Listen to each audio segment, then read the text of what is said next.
LeBron James nagpaliwanag sa pagkatalo. At kamustahin natin ang pangalawang laro ni James Harden as Clippers.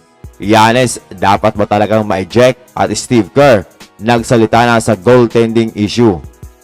Nakadalawang laro na sa Clippers etong si James Harden, at kanina sa laban nila kontra Brooklyn Nets, ang dating team niya mga amigo, ay umisko siya ng 12 points on 4 of 9 shooting from the field, 8 rebounds, 5 assists, 2 steals, at 5 turnover.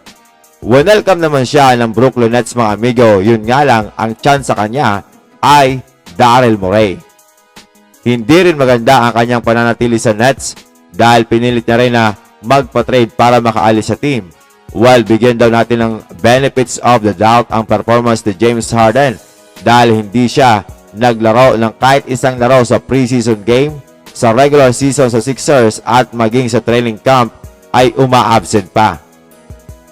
So expected daw na medyo kinakalawang pa itong si James Harden at talagang hindi pagamay ang kanyang mga kasama dahil kita naman sa play na ito ni Harden na nag-commit ng turnover. So baka maka-adjust din siya mga amigo sa mga susunod pang laro.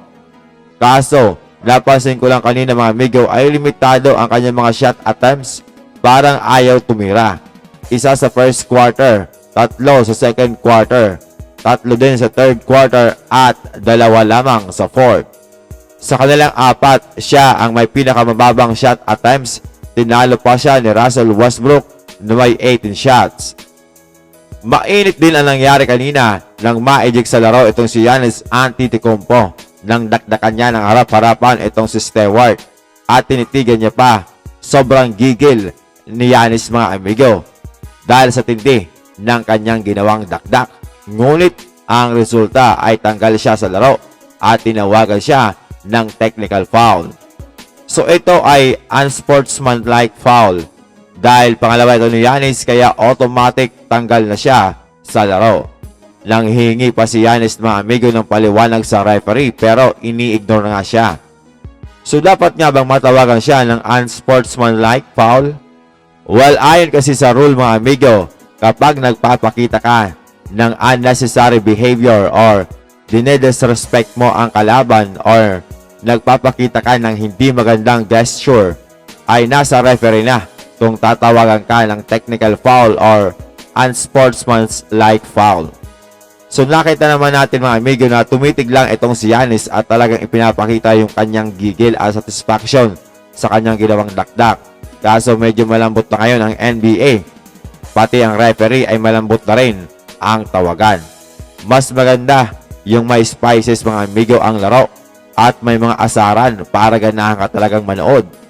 Ina-avoid na rin mga amigo ng NBA ngayon yon kasi delikado, baka magkasuntukan pa. Pero kung ako ang tatanungin ay hindi ko gusto ang naturang tawag kay Giannis. Kayo ba? Sumasang-ayon ba kayo mga amigo sa tawag ng referee? Panalo ang Nuggets sa laban nila kontra Golden State Warriors. Yun nga lang, may controversial down na mga bagay na hindi natawag ng referee.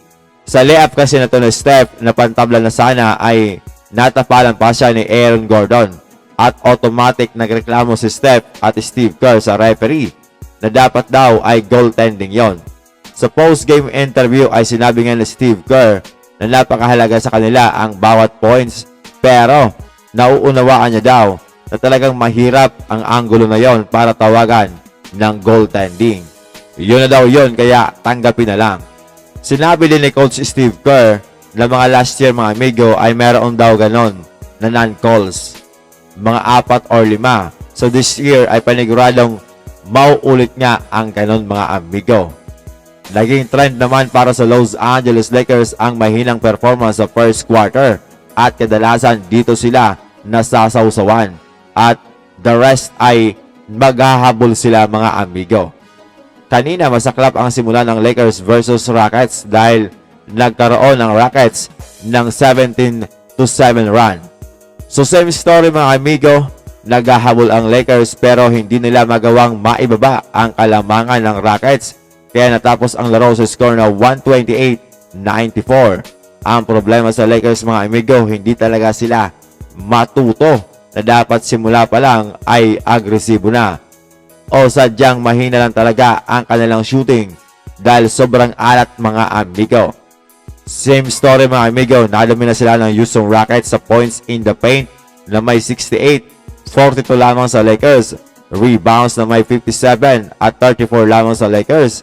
Second chance points na may 24 at 3 lamang sa Lakers.